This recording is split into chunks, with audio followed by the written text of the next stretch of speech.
بسم اللہ الرحمن الرحیم۔ السلام علیکم ناظرین، جاسوسی ایک ایسا پرانا، قدیم اور جان لیوا کھیل ہے جو آج سے نہیں بلکہ تاریخ انسانی کے ایک بہت پرانے عرصے سے چلتا آ رہا ہے۔ پاکستان کی جاسوس ایجنسی جس کا نام ISI ہے، دنیا کی بہترین جاسوسی ایجنسیوں میں سے ایک ہے، اور پچھلے سال یعنی 2017 سے لے کر اب تک دنیا کے ماہرین اور گیلپ سروس کے مطابق دنیا کی نمبر 1 ایجنسی پاکستان کی ISI ہے۔ بھارت جو پاکستان کا ازلی دشمن ہے، اس کی ایجنسی کا نام را ہے، اور وہ وقتاً فوقتاً اپنے مختلف جاسوسوں کو پاکستان اس نیت سے بھیجتے ہیں کہ وہ پاکستان کے ایٹمی رازوں کو چرا کر بھارت کو مزید مقوی کریں تاکہ بھارت ہم پر حملہ کرنے کی کوشش کر سکے۔ آج ایک ایسے ہی واقعے سے ہم آپ کے سامنے پیش کریں گے، بھارت کی گندی نگاہوں اور گندے عزائم کو زمین بوس کرنے والے، خاک میں ملانے والے ISI پاکستان کے ایک افسر کا حال اور ایک واقعہ جس سے آپ کے رونگٹے کھڑے ہو جائیں گے۔ دوستو، ایسی زبردست ویڈیوز وقتاً فوقتاً آپ کے لیے لے کر آتا ہے ہمارا چینل دا انفارمیٹکس۔ جاسوسی تاریخ انسان کا ایک پرانا کھیل ہے، اسے دنیا کا سب سے خطرناک کھیل بھی کہا جا سکتا ہے، جس کا بنیادی مقصد دشمن کی چالوں سے متعلق باخبر رہنا اور پھر اس کا سدباب کرنا ہے، اگر ممکن ہو تو اس کی چال کو اسی کے خلاف استعمال کرنا یا جوابی وار کرنا۔ اگر ہم تاریخ پر نظر ڈالیں تو ہمیں جاسوسی کی اہمیت کا اندازہ ہوتا ہے۔ مثلا چنگیز خان نے اپنے ذہین جاسوسوں کے ذریعے بہت سی کامیابیاں حاصل کیں۔ سلطان صلاح الدین ایوبی اور علی بن سفیان نے جاسوسی کے ذریعے جس طرح صلیبی قوتوں کے خلاف امت مسلمہ کا دفاع کیا، اس کے بغیر ہماری تاریخ نامکمل ہے۔ التمش کی کتاب داستان ایمان فروشوں کی ان واقعات سے بھری پڑی ہے۔ جدید دور میں بھی جاسوسی جیسے کھیل کی اہمیت کم نہیں ہوئی۔ سابق امریکی صدر بل کلنٹن نے ایک دفعہ CIA ہیڈ کوارٹر کا دورہ کرتے ہوئے کہا، بحیثیت صدر صبح ہوتے ہی مجھے سب سے پہلے یہ معلوم کرنا ہوتا ہے کہ گزشتہ رات دنیا میں کیا ہوا اور آج کل دنیا میں کیا ہونے والا ہے، اور یہ سب مجھے آپ سے ہی پتہ چلتا ہے۔ آج کے جدید دور میں جاسوسی کے لیے ہر ملک میں خفیہ ادارے کام کرتے ہیں جو مختلف طریقوں سے معلومات اکٹھی کرتے ہیں تاکہ کوئی مناسب رد عمل دیا جا سکے۔ اس مقصد کے لیے تمام طریقے استعمال کیے جاتے ہیں، جن میں ایک طرح کا طریقہ خواتین ہے جو کہ دنیا کی کئی انٹیلیجنس ایجنسیاں اب استعمال کرتی ہیں۔ جاسوسی کی تاریخ میں اب تک کی سب سے مشہور خاتون ماتا ہاری ہے۔ موصوفہ کا اصل نام مارگریٹا تھا۔ یہ پہلی جنگ عظیم کی مشہور ایجنٹ تھی جو جرمنی کے لیے فرانس میں جاسوسی کرتی تھی۔ ایک اندازے کے مطابق اس کی وجہ سے تقریباً 50,000 فرانسیسی فوجیوں کی ہلاکت ہوئی۔ موصوفہ کے فرانس کے کئی سیاستدان اور اعلیٰ شخصیات کے ساتھ روابط تھے، جہاں سے وہ معلومات اکٹھی کرتی تھیں اور جرمنی بھیجتی تھیں۔ جب فرانس کے خفیہ ادارے کو اس کی اصلیت کا پتہ چلا تو اسے فائرنگ اسکواڈ کے سامنے کھڑی کر کے گولیاں چلوا دی گئیں اور سر علیحدہ کر کے پیرس میں ایک میوزیم میں رکھ دیا گیا، جسے سن 2000 میں پراسرار طور پر غائب کر دیا گیا۔ دنیا کے تمام ممالک کی طرح پاکستان کے خفیہ ادارے بھی ہر وقت ملک کی سلامتی کے لیے دشمن پر نظر رکھے ہوئے ہیں، لیکن اس زمن میں خواتین کا اس طرح استعمال نہیں کیا جاتا جس طرح دنیا کے باقی ممالک کرتے ہیں۔ البتہ حدود میں رہتے ہوئے دشمن کو جواب ضرور دیا جاتا ہے اور کسی بھی قسم کا نقصان اٹھائے بغیر یہ کام کیا جاتا ہے۔ ناظرین، کچھ روز پہلے خبر آئی کہ پاکستانی خفیہ ایجنٹ نے فیس بک پر ایک فیک ID کے ذریعے انڈین ایئر فورس کے ایک پائلٹ تک رسائی حاصل کی اور اس سے بہت اہم معلومات نکلوائیں۔ یہاں اس طرح کے ایک دلچسپ واقعے کا ذکر کرنا چاہوں گا جس میں پاکستان کی خفیہ ایجنسی ISI نے انڈین خفیہ ایجنسی را کو اس کے ہی میدان میں شکست دی تھی۔ اس واقعے کو ISI کے ایک سابقہ افسر سید احمد ارشد ترمذی نے اپنی کتاب حساس ادارے میں بیان کیا ہے۔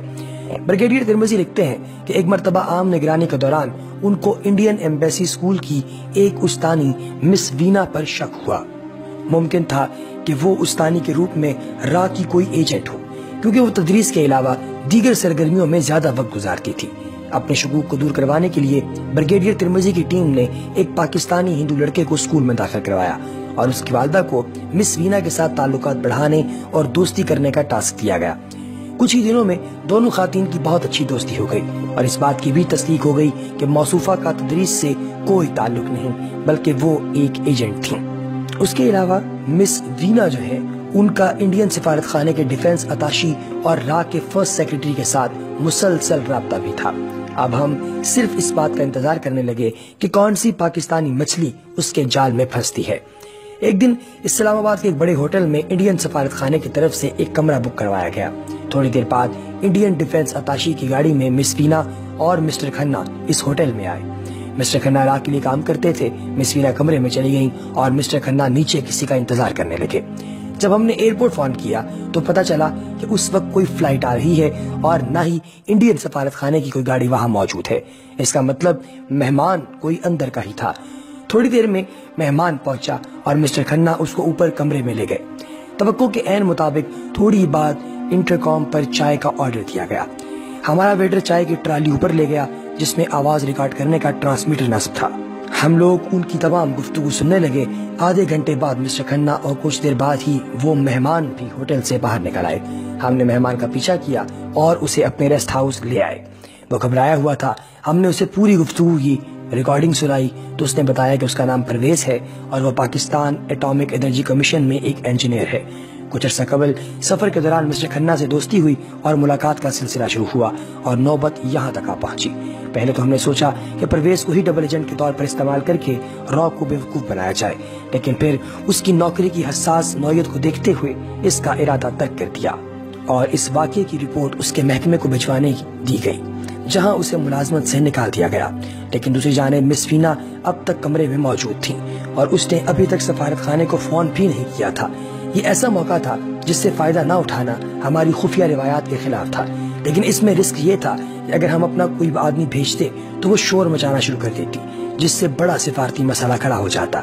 بہرحال ہم نے رسک لیا اور اپنے کیس آفیسر کو ہوٹل کے سیکیورٹی ایگزیکٹو کے روپ میں اندر بھیجا۔ گفتگو ہوٹل کی سہولیات سے شروع ہوئی جس کی مس وینا نے تعریف کی۔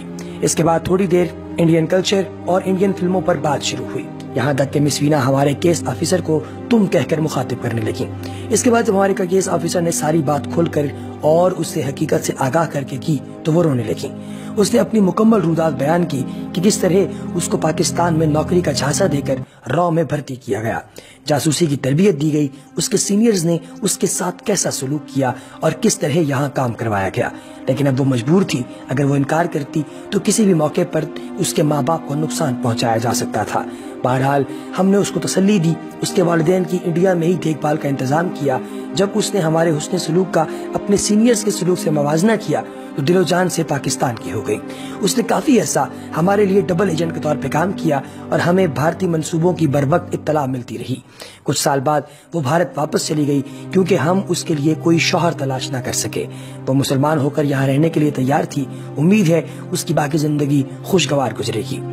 یہ کہانی حساس ادارے جس کے مصنف سید احمد ارشاد ترمذی ہیں وہاں سے لی گئی ہے۔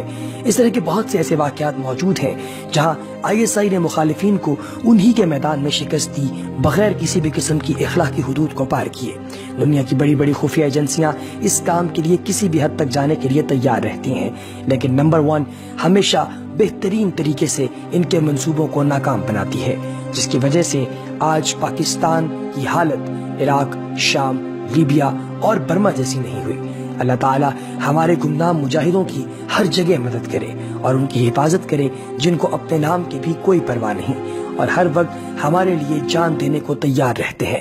اللہ پاک کے حضور یہ بھی دعا ہے کہ خالق و مالک کائنات قوم کے ہر بیٹے اور قوم کی ہر ماں کے اندر بھی جذبہ ایمانی پیدا کرے، کیونکہ ناظرین فوج اور فوج کے بعد یہ وہ ایلیٹ ادارے ہیں جن کی وجہ سے کسی بھی ملک کا نظم و نسق چلتا ہے، کیونکہ ان اداروں کے پاس ملک کے خفیہ راز ہوتے ہیں اور انہی اداروں کے پاس یہ اختیار ہوتا ہے کہ یہ کسی بھی شخص کی کہیں بھی تلاشی لے سکتے ہیں۔ آپ جگہ جگہ دیکھیں گے کہ کچھ لوگ کسی بھکاری کے روپ میں بیٹھے ہوں گے، کچھ لوگ کسی ایسے شخص کے روپ میں بیٹھے ہوں گے جس پر آپ کو قطعاً کسی بھی قسم کا شک و شبہ نہیں ہوگا، لیکن وہ کوئی نہ کوئی ایجنٹ ہوگا جو کسی ایسے ملک کے لیے کام کر رہا ہوگا جو ملک آپ کی جڑوں کو کترنے میں مصروف ہوگا۔ لہٰذا ایسے تمام لوگوں سے خود کو بچانا ہی بنیادی طور پہ ایک عقل مند انسان کی نشانی ہے اور اسی کو عقل مندی کہا جاتا ہے۔